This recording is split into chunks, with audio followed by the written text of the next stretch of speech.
మన జెండా ఎజెండా ఒకటే, ప్రత్యేక రాష్ట్రం.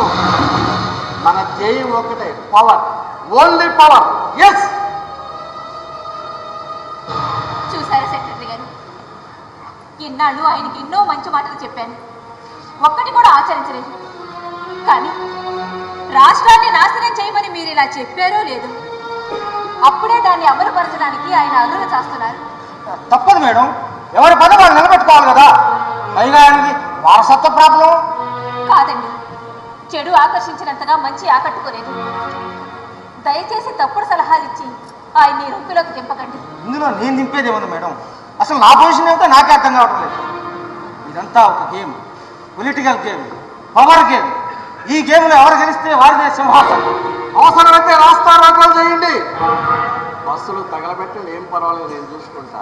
ఎంతమంది చచ్చినా పర్వాలేదు, ప్రత్యేక రాష్ట్రం వచ్చిన తర్వాత వాళ్ళకి అమరజీవుల స్తూపాలు కట్టిస్తాం. మీరు ఏం చేస్తారో తెలీదు, 2 రోజుల్లో టీవీ ఛానల్స్ మొత్తం మారుమోగిపోవాలి, రాష్ట్రం మొత్తం అతలాకుతలం అయిపోవాలి. Yes, do it fast.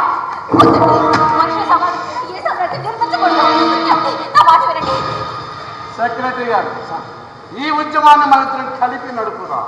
కానీ ఇలాంటి ఉద్యమాలు నడపాలంటే పెట్టుబడి.